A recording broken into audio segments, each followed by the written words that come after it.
Hey everybody, welcome back into the Lettermen Lounge. It is a Monday, the last Monday in February, a glorious day in Columbus, Ohio, and the perfect time to get back into Roosters for a big week for Lettermen Live. It's a fun casual joined by Justin Zwick, Bobby Carpenter. This week we've got Spencer Holbrook in here, and I am Austin Ward. And have you guys recovered yet from the cruise? I don't think I have. I'm going to be complicating factors for that. Or were you guys relieved? I finally got my voice somewhat back. It wasn't as bad as Schlegel's on the boat, but when I got home, it was a little rough. So that's starting to come back. My body's more hydrated now than it was this time last week. You were pretty committed to the hydration. Well, you got to do that. I've been on that boat 13 years, and you just got to hydrate. You got to do it at some point because once you start the party, that water's gone. Yeah, it's tough. I mean, you got to find it then later. It's tough to find the water. It is. I can't tell you the amount of times where I've contemplated whether I should or not. And it takes 30 seconds because the night that I didn't, it was awful. But I'm drinking the water out of the faucet. That might be the water that's drained from the pool. I don't might be know. why my throat hurts so much because I was drinking out of the faucet water. Yeah. But it was that. I'm like, if I don't drink this, I'm going to feel terrible. Right. So can I get 7 or 8 of these glasses down to just fill me up to the point where I feel like I'm about to vomit right on the fringe, and then I wake up and take a leak for like probably 49 seconds times 5. I mean, it's like a 2.5 minute leak. It's crazy. The vodka water with lime is a good friend of the program here on this side. Hard liquor on that boat is bad idea, in my opinion. But it keeps you hydrated. Well, you get there, you still stay hydrated. Until you go off the edge, and then I like to think it's accurate, though. What about a nice frosty old-fashioned? That sounds great. Yeah, I mean, who doesn't want to order? Who doesn't do that? An old-fashioned in the middle of the ocean. And it's like 80 degrees, and it's coming in like that nice plastic cup that's like a dining room, like a diner. And I'm like, Schlegs, this is the grossest refreshing. thing in the What are you world. talking With about? a paper straw. It's 11:30 on a Sunday morning, and you're giving me an old-fashioned on a pool deck. Let's evaluate where we're at in life. Got to go Miami Vice there. That's the only way to go. 100%. Yeah. Jay-Z checked on me on Wednesday morning. He's like, did you survive? Like, Nicole's like, are you guys feeling okay? Yeah, well, it would have been nice if I hadn't just followed that up immediately with a 5-day golf. Yeah, good. I don't know how you're still standing. I'm going to be honest with you. That is pretty. And then your That's birthday. impressive. And then you got the birthday today. A big happy birthday. Big happy birthday out there to Austin Ward. Appreciate that That's very much. That's a good 2-week run. I mean, you're on like a Charlie Sheen style run right now. He's on a heater. He is winning. I don't know if I'm winning or not.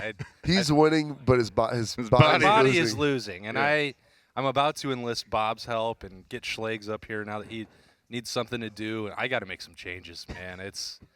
That run is just – that was – now that the sun is out and the cold light of day, even on my birthday, it's like – so bright. Hey, what did I just do? That week and a half was a blur. Crazy run. I was in Texas right before that. I can't even remember it. That was a week with my parents. Like, I need more of these waters. Anyway, while we were gone, Spencer was following what's been going on with Chris Holtmann, the Ohio State basketball team. It seemed like we watched the end of one game on the ship.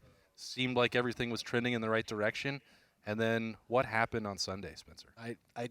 It's really hard to explain, to be honest, because you play Iowa, you don't play very well, you lose at home. You come back, you barely beat Indiana. Should have probably put them away really easily. Let that game slip away, and then you have to go to overtime to win.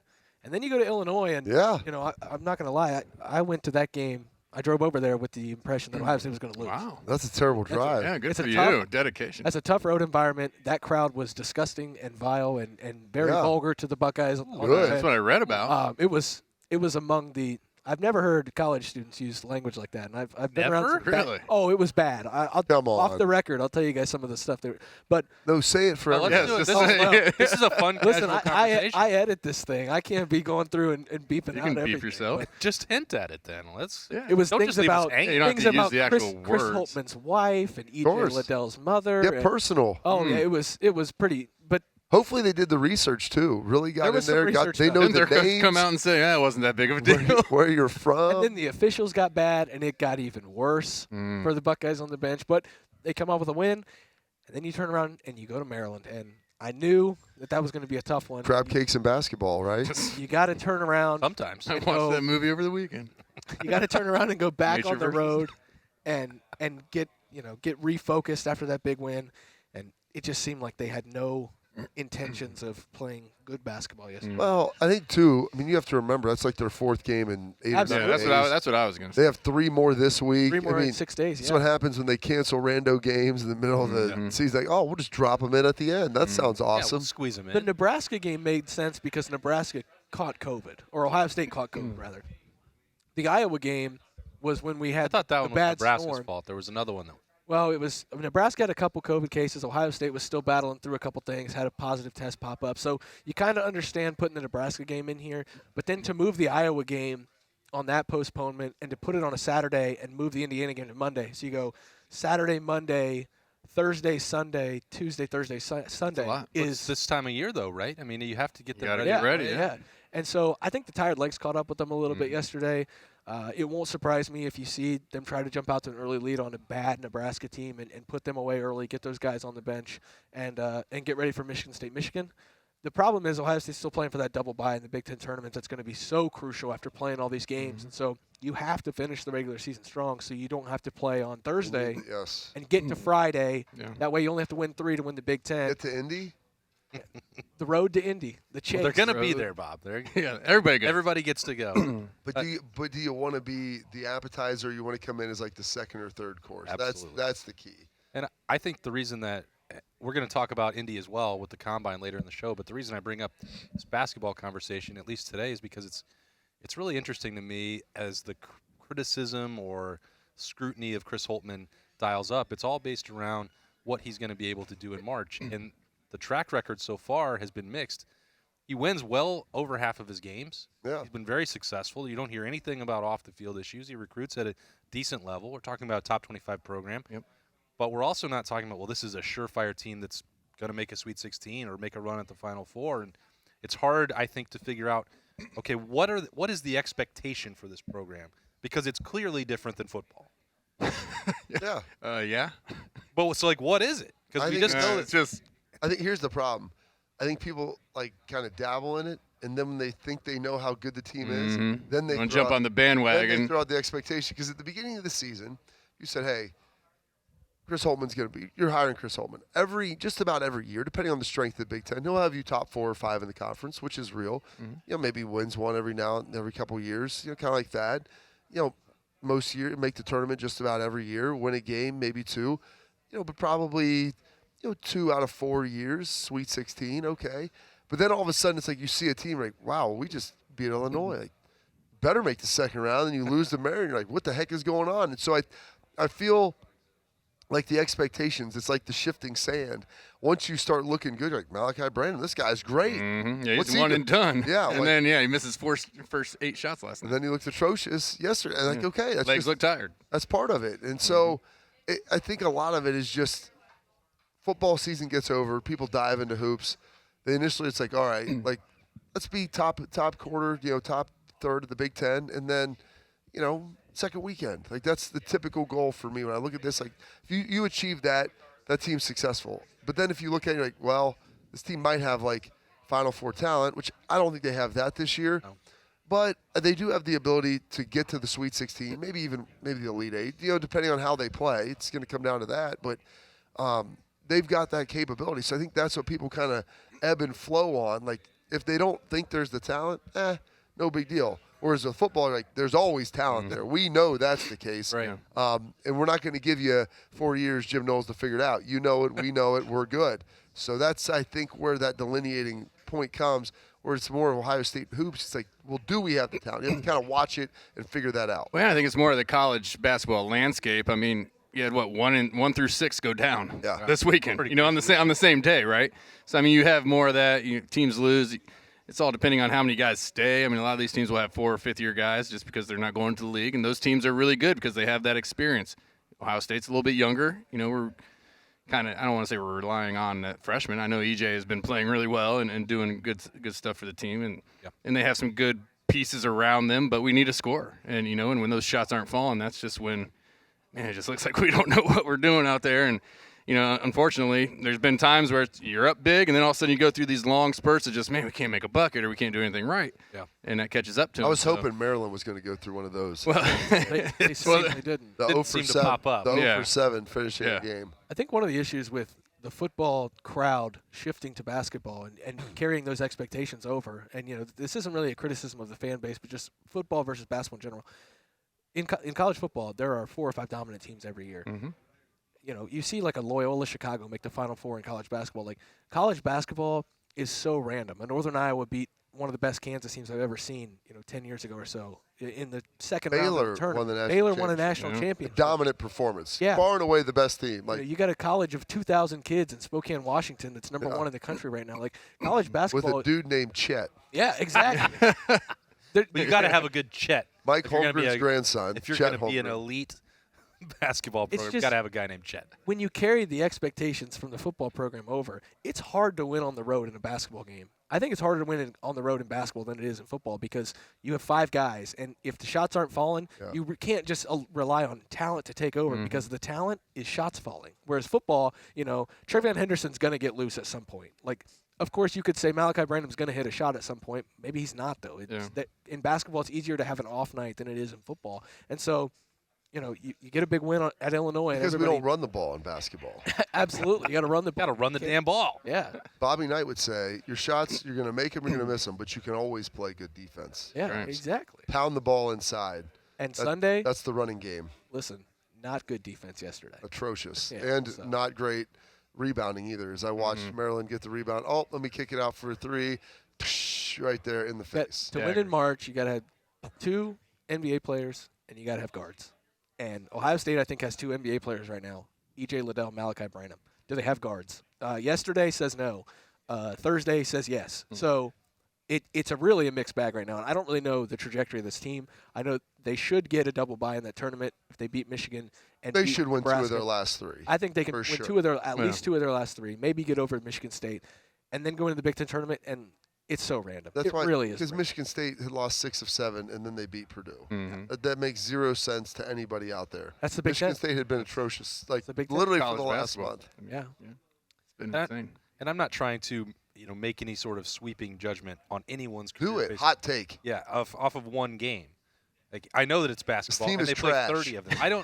I don't think they are. I don't think that they're not treasure either. They're somewhere in the middle, and that's the part that I think is difficult. Like treasure buried in trash, maybe? Well, there could be something hidden in there. One but we man's don't- trash. Could Chris Holtmann dig that out? And I know your neighbor there, like, he didn't inherit the greatest situation in the world.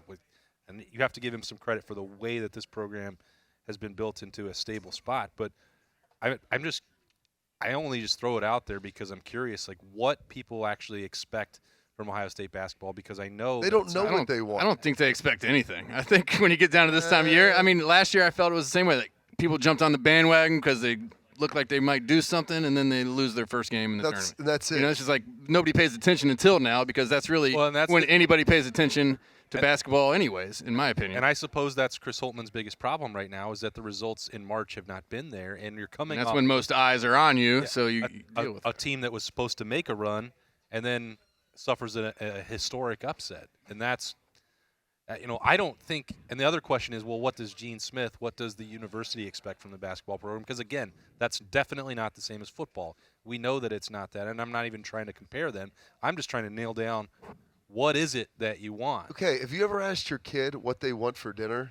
It's about the same. Well, I mean, it's pretty Chicken consistent. tenders. Mac and cheese. Yeah, mac and cheese. Yeah, but like sometimes I know what you're saying. it's like, what do we have? What, like, I don't know. What can we put in there? What would you like? I don't know. And you read off 20 things. None of those sound good. All right. Well, what would you like? I'm going to flip it. Instead of giving you multiple choice, we'll do fill in the blank. You can't tell me. Anything you want. And there's times like that. Where do you want to eat? I don't know. How about A, B, and C? None of those sound good. Well, you tell me. Well, I can't provide you the answer. I can't describe to you what the expectations are because they shift, they move. Depends on how you feel. All right. You watch them beat Illinois. Yes, let's go. Yes, Elite that's the 8. team. We're ready going. to go. Oh, we just looked like trash against Maryland. Sad dog. For me, the basketball program right now is stuck between with the fan base. They're stuck between get us to spring practice and get us to spring game. Because get us to spring practice is okay. Be okay enough in the regular season where I want to watch, but I don't care. Get us to the spring game is you better get to the Final Four or we don't want you anymore. And North Carolina, Duke, those are North Carolina ain't making the Final Four. Football season. No, but football you season. see how bad they are? Football season is get us to December and then I'll watch basketball. This University and the Alabamas and Clemsons are, get us to spring practice and then we'll worry about football again. Well, right now, the fan Where's base. Auburn coming in at right now? You won't know in 10 years because it'll be off the books with Hey, Bruce Pearl down there. yeah, So, I think they still care a lot more about Brian Harsin than anything. Oh, yeah. absolutely going on. And so with Ohio State right now, it's, do you want them to get you to spring practice, which is get to the Big Ten tournament, maybe win a couple games, get to the NCAA tournament, or do you want them to get you to the spring game in football where you get to the Final Four and that's the I want to expectation? feel good when I'm out there on want? St. Patty's Day getting drunk, watching my team First win. round of the tournament. First round. So that next, I have You want them something. to win that first game. First two, so I have something to look forward to, and like cocktails and dreams, a hope that we could, maybe win a game or two, and like you just still feel involved. You know what it kind of is? It's a little bit like Wedding Crashers. Just walk. Jay-Z's ready. He's It is. ready. He's about to tap in on pop culture this week. You know what the Ohio State fan is? The Ohio State fan is the young boy at the wedding when they first get over there. Make me a bicycle clown. All right, like, hey, get out of I'm here. gonna make you get out. Don't care if you know.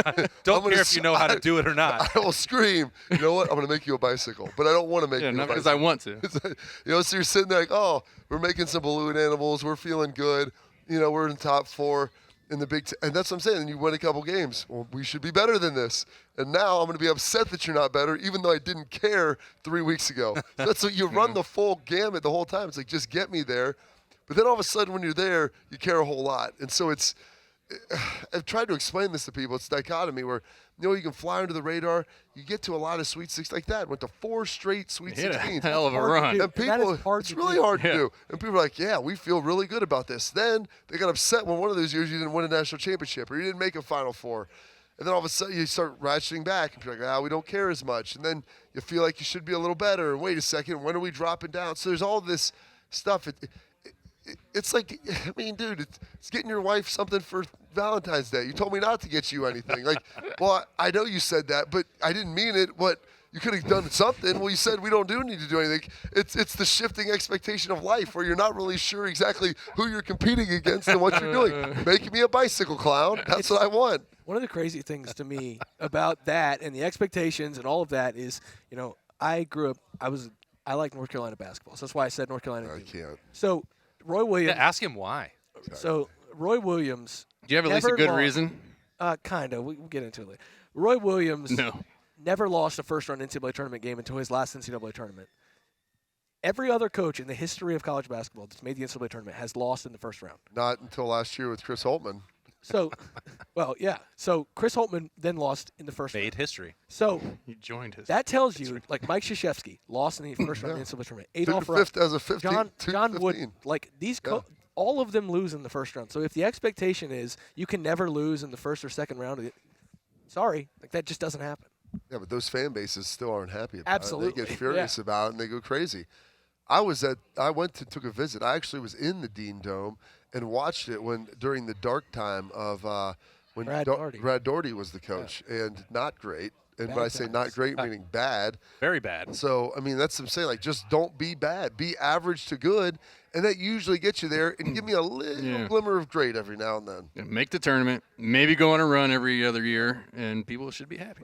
You want a conference tournament? They played this team last year. Played Illinois for the conference championship in overtime. In overtime, and they're right there. So it's not like. And then they lose the first round. It's like you were really happy, big expectations. Then you get sad. Got everybody there to watch their games, and dang. I just think that's why this March is so. I want to be able to sit in on like the second weekend on a Friday or Saturday get a Thursday night. Like, Are they still doing that stupid Saturday schedule? No, I think they changed. They went back to Thursday, back Friday, to normal. Saturday. Okay, thank God for that. Yes. You That was want to dumb. be involved in that. Yeah. Chris Holtmann, I think. Look, he's not done anything that remotely resembles something that you would think about firing him. And Gene Smith will not do fire that. him. But I think it's critical because there is a growing segment of. Got a great recruiting class coming up. Yeah. It's very good. But Very you're just big looking dude, at right? this. A lot of them. 5 years into it, is there a signature moment? And there really hasn't been one. And I know that that's not how he should be judged, but I think That's basically what it is. Like, But this March, I think he will be because after what happened last year, if you don't get to the second weekend, people are going to say, well, is this the best it's ever going to get with Chris Holtmann? And that's when the question of what are the expectations becomes a lot more important to Gene Smith and others. say, just be good most of the time and give me a little shimmer of greatness. On the big you stage. can hang on. And unfortunately for Thad, he never, Florida was there the year that he had a real great shot of getting it done early on. Then he gets back to a Final Four and can never ultimately, seal it. But, very good. And the expectation was hey, just making the Final Four, second round game. They never losing before that. But like you said, that memorable moment where you can hang a banner. Yeah. You need those a banner hanging moment. And for Holtmann last year, it may even been just winning the Big Ten championship. If he wins that, it's okay. Well, we're hanging a banner. At this point in my career, we hung a banner. Let me continue to recruit and get the guys I want in here. There's a reason that you hang banners in college basketball for Sweet 16 appearances and Final Fours, and not just championships. Because it is so hard. Because they were talking about eliminating the handshake line. That's why. That's what Michigan's next banner is going to be. Eliminated a handshake line, 2022. You could be Georgetown right now. Yeah. It'd be 6-22. Hey. With maybe your most distinguished alumni, which we had the debate on the radio about that this morning. And they're like, who else? I'm like, well, you could put Allen Iverson in there. Yeah. Let him be the head coach. See how we go. Can't be any worse. It literally could not be any worse. They would never practice. We know that. So it's just the games. Show up Coach. be fresh. You know how great you'd be able to recruit guys? Yeah. We're just the games. What's the Georgetown motto? Just the games. Just the Just the games. What are we talking about? Oregon State made the Elite Eight last year and is 3-25 this year. So it is college basketball. That's something I didn't know. Yeah, that's why Spencer stepping in this week to help me out. Nice. Yeah, I mean, you talk about you make a run one year and the next year it could be completely evaporated. They gave him a 6-year extension. He's 3-25. So it could be worse, guys. The thing is, you want to look to the future, and I guess maybe yesterday was a reset with this. But you get Malachi Branham, Mr. Basketball in Ohio, St. V, great player. Bring the number down from the rafters. Really Go ahead and get the 2-2. Looking good, wearing JJ's number. It's all great. And then people are like, yeah, he's going to be great as sophomore. And has 3 great games. Well, maybe he leaves. It's like what happened with Russell. It's like if D'Angelo Russell's there for 3 years, then all of a sudden, or at least 2, that second year, you're a heck of a lot better. And so that's what you're trying to battle, where you get good, but you don't really have the result. And then maybe the guy leaves, and you never really got to see the fruits of any of that. Well, speaking of the guy going to the Elite Eight last year, he probably had a bunch of 4th, 5th-year guys on his team through COVID or whatever, and then they all leave, and now he's 3-22.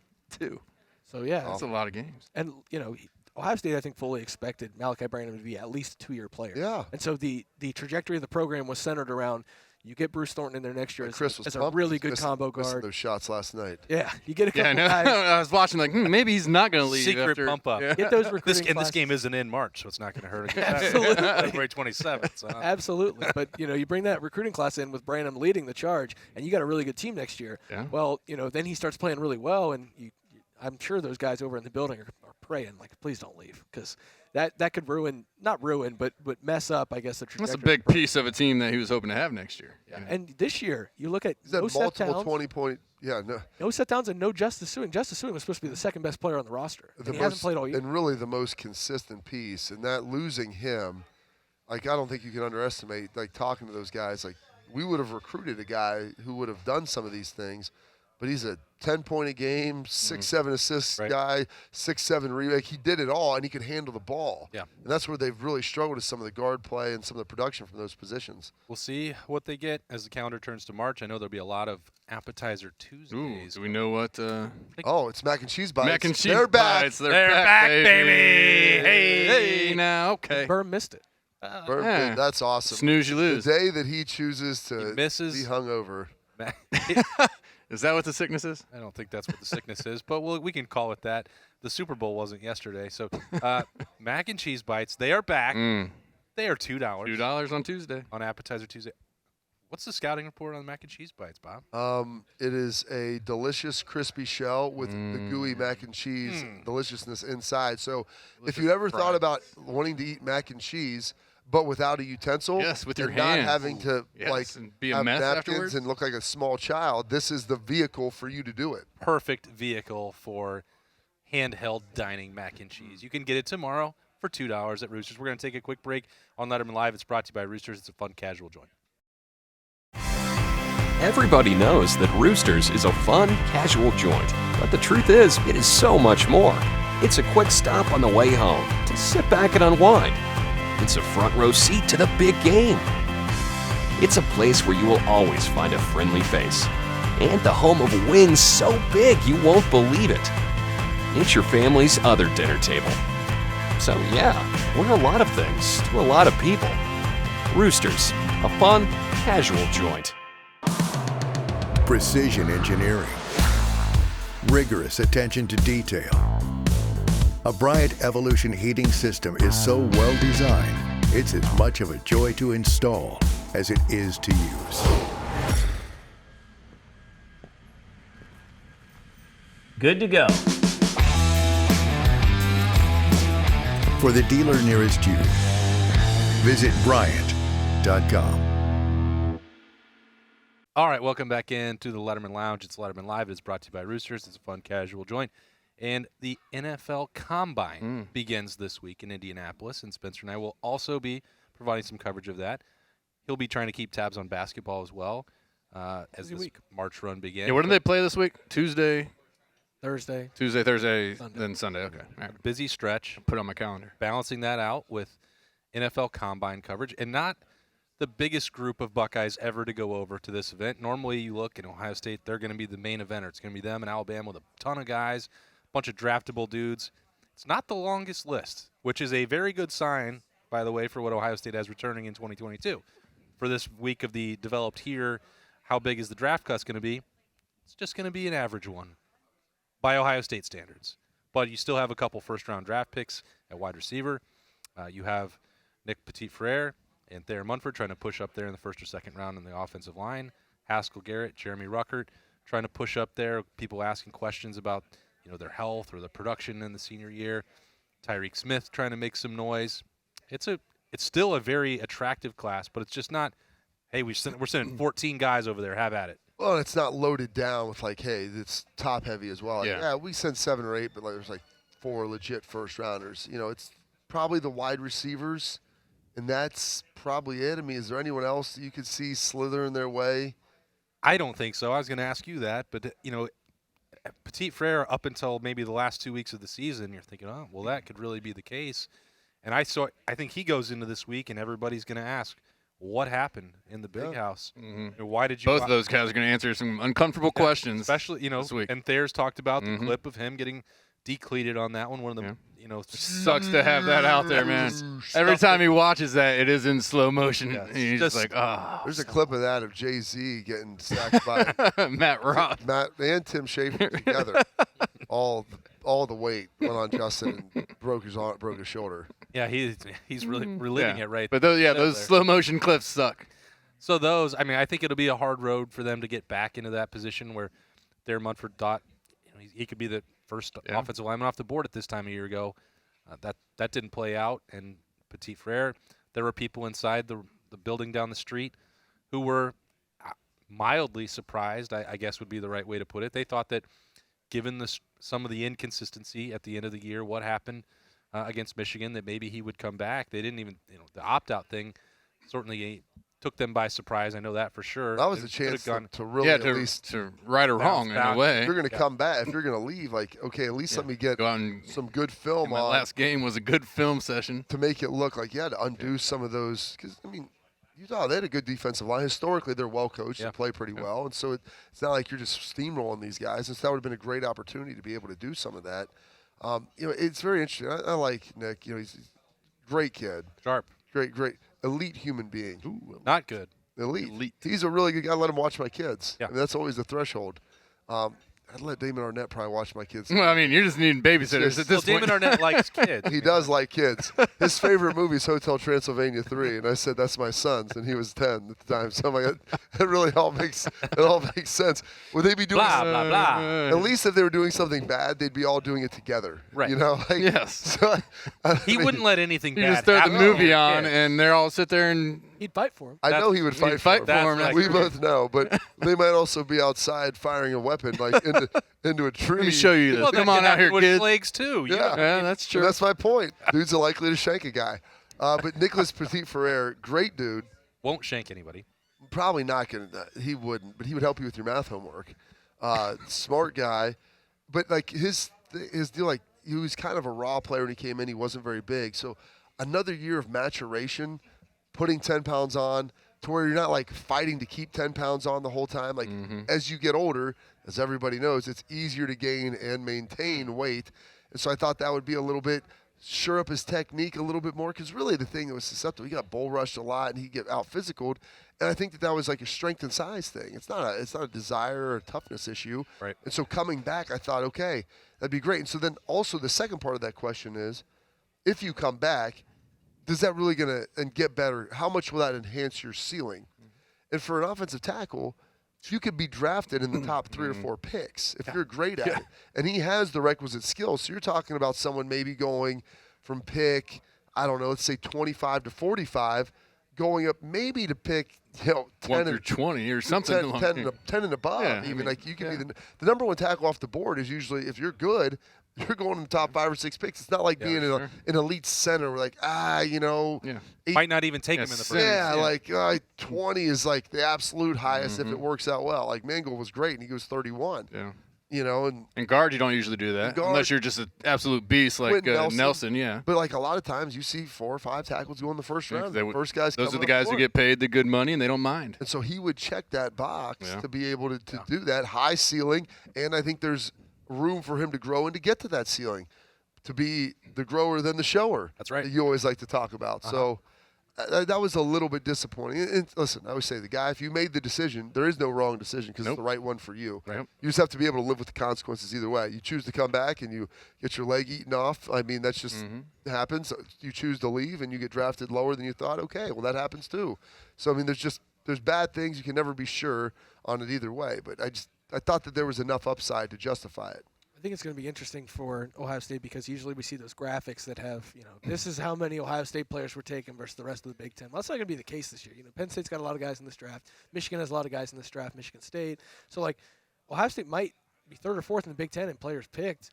I think you could see 5 Buckeyes in the first 100 picks, and then it will go to 2 the rest of the draft, just because of the way this is. We think Haskell. I mean, I've heard him sliding a little bit. I think it's Olave Wilson, then Petit Frere, Tyreek Smith, and Jeremy Rucker. I was going to say. Because I think Tyreek Smith will test so well that he'll sneak up into that 3rd and 4th round. And also, he played better at the end of the season, I thought. And also, Jonathan Cooper was a 7th-round pick, and he was one of the highest-rated rookie defensive ends in the league this year. So developed here. And that's exactly right. Larry has the reputation where if you have a guy with freak athleticism like Tyreek's going to show this week, if he decides to test or at the pro day, whatever, somebody's going to want that on their roster in those first 3 rounds to lock up. I'll take you one step further. I think NFL teams see what has come out of Ohio State. I don't think it has to do with Larry Johnson. I think it has to do with Ohio State as a total. Karate, I mean, they see these guys come to the league and make an impact right away. Right. Terry McLaurin, he's all of a sudden 2 years in, he's a captain of their team. I mean, it's just the people they're getting in their organization, the players they're getting on the field, the leadership that comes with them, which seems like the guys from Ohio State all have. And I think that's a bigger thing for all these guys. If you're looking at, all right, Jeremy Ruckert or another tight end, man, I want to go with this guy from Ohio State because these Ohio State guys are taking over the league right now, and we want them on our squad. Top 2 tight ends right now, according to most of those draft experts, are Jeremy Ruckert and Trey McBride. Trey McBride's from Colorado State. So it's like, okay, he's really Andy McBride? He's really talented, but when it comes to, you rely on your training when talent's equated. Do you want the guy from Ohio State who's played, some elite competition, or do you want a guy from Colorado State? Yeah. Did he win the Bronze Boot last year? No, I don't think so. The year before.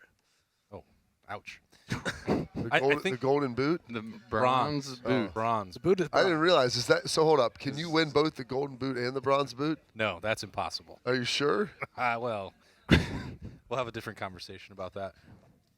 It's a boot time. It is a boot time.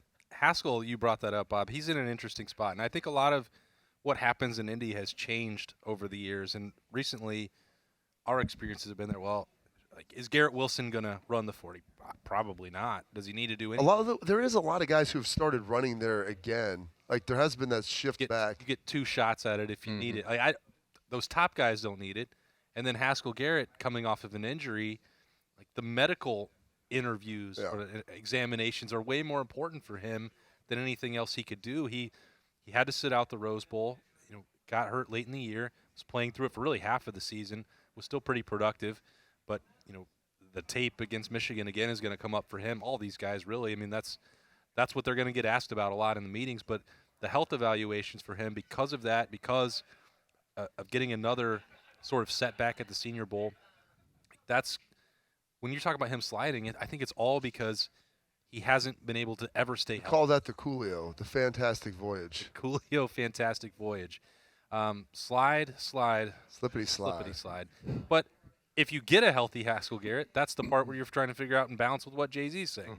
Do you know that they're produced at a high level by Ohio State, that you know that the strength program is going to have them physically ready? And you put on the tape in the All-American season 2 years ago, everyone's going to want that part. So that's the balancing act. That's why it's hard to figure, where do you slot Jeremy Ruckert? Where will Haskell Garrett go? You dealt with an injury going into the draft, right? I mean, how much of your interview process, stuff like that was about your injury or made me go back other things that had happened to you throughout your college career, right? It made me go back for the recheck, and I'm like, it's a broken ankle. It's a broken bone. I'm like, it's not like I've got some sort of shoulder issue or a back or this or that. I'm like, and I did everything. I almost told my agent, no. He's like, that's not it's not an option. That's not the smart play here, Bob. Bob. It's not advisable. I'm like, why am I literally drove back there to walk in, and the guy's like, let's take an x-ray. I'm like, oh, it's healed now. Great. I'm not going to send you this. I mean, could have had some sort of chain of custody to make sure I didn't have a rogue person taking fake x-ray. Hey, bud, you got a good ankle? I need to borrow your ankle. Yeah, you got a good ankle. I need an x-ray of it. That's insane. Come over here. Schlegel, stick your foot in here. Schlegel's ankle, I imagine, looks way worse than Bobby's ankle. Then they got worried. Now Lots of AJ, I need you. Yeah. They're like, what are you, 35? But you just graduated college. Yeah. It was Schlegel's ankle. Exactly. A lot of age and arthritis in here. Yeah. You look 10 years older than you said. Is that correct? But like you go back for the rechecks and stuff, and they'll lean on him, and he might be healthy enough, or if he can do everything, then that might not be an issue. I feel like there has been, an emphasis pushed away from, teams judging so much off of workouts now and leaning back more, because I think they realize they've had more success being able to draft guys off film. See what you do with your pads on in an actual game. Like, hey, this guy's really athletic. Well, why wasn't he that good? Because there's always the disconnect. Like, hey, this guy's really good, but not that athletic, or this guy's super athletic, but he hasn't really been that great. Produce as much. And so sometimes you get you get the old, what's his name from Seattle, the receiver, Metcalf. DK Metcalf. DK Metcalf, who terribly. Right? He tested really well. He had Tested 4 points. Yeah, they ran and real he's like fast 400 pounds. He looks like a freaking jacked.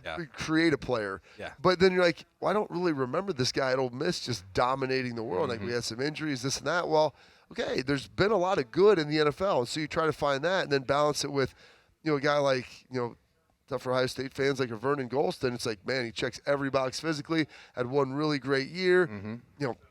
Does the guy love football? Well, maybe not, but he's really You can't teach everything that he has.